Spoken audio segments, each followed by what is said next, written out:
What is up, guys? It's your boy TC back with another video. So off the back of a big victory against Bournemouth, we move on to a very big match. Of course, this is against Tottenham, and of course we always know that this match will always be a massive game, no matter what the situation is. But of course, I'm extremely excited and looking forward to the game. Of course, as mentioned, we did come up 5-1 winners, and you could see Unai Emery was certainly taking a couple of precautions with some players. Of course, he took off Mkhitaryan, he took off Aubameyang, which gives me the feeling that Aubameyang may certainly be starting this game.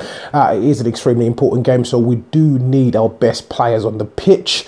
But yeah, you could see he certainly took a couple of precautions, as well as the fact that he rotated the team slightly. So the likes of Guendouzi came into the squad, Carl Jenkinson came into the squad, and he did exceptionally well, in my opinion. Played well for someone who hadn't started a Premier League game in a very long time. So I don't think we'll see him feature against Tottenham.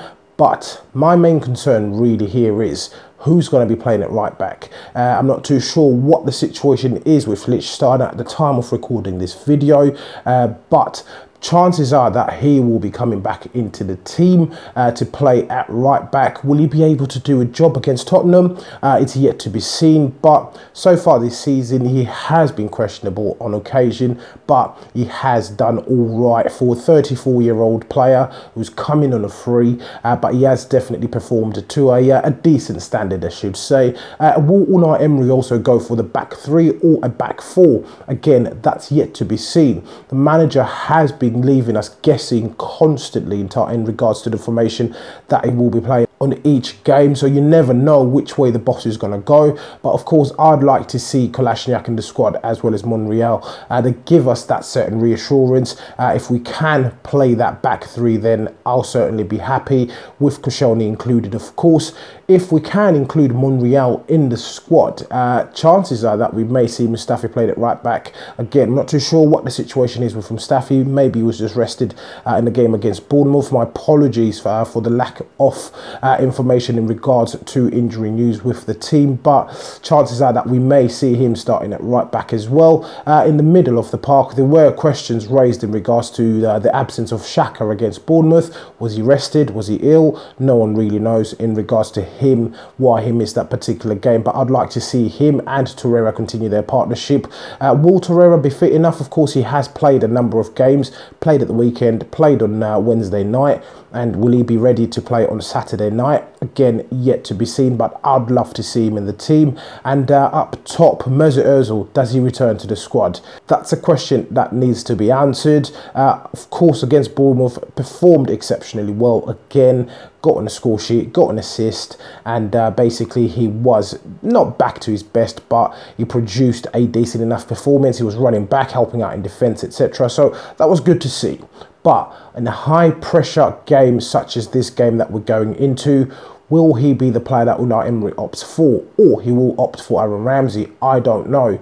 But personally, I'd like to see him back in the team, build on his confidence. And of course, yesterday, the point I forgot to make in my review was the fact that the team seemed a bit more fluid in regards to the transition from defence into attack. There was a lot of fluidity in terms of how the actual transition flowed, how players got up quickly. Of course, we are a quick counter-attacking side anyway.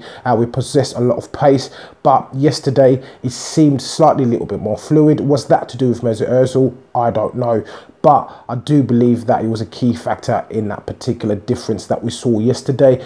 Does Mkhitaryan remain in the squad? Of course, he's been in fine form. Will he remain in the squad? It's yet to be seen. So I do believe he will also be starting due to the fact that the manager took him off.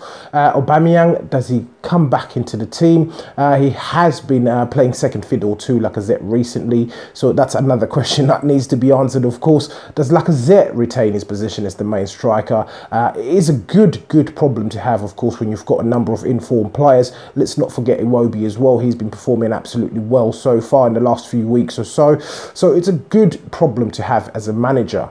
But I also do believe it shows the amount of depth that we have, in particular with the attacking players. You can continuously, or Unai Emery can continuously rotate these players and have a headache, if you want to call it that, in terms of picking the right team. So of course Tottenham have got their own woes. They lost to Chelsea. Kieran Trippier scored an amazing own goal.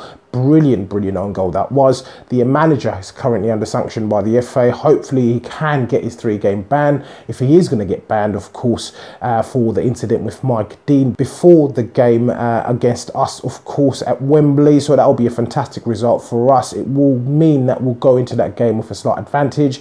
There was that whole fiasco with Harry Kane sort of leaning his head into one of the Chelsea players yesterday as well, but the FA said they won't be taking any further action. That would have been a bonus for us to go into that game with a Harry Kane ban. But of course, I genuinely think that we can go into this game and beat them. So of course, the gap currently is 4 points.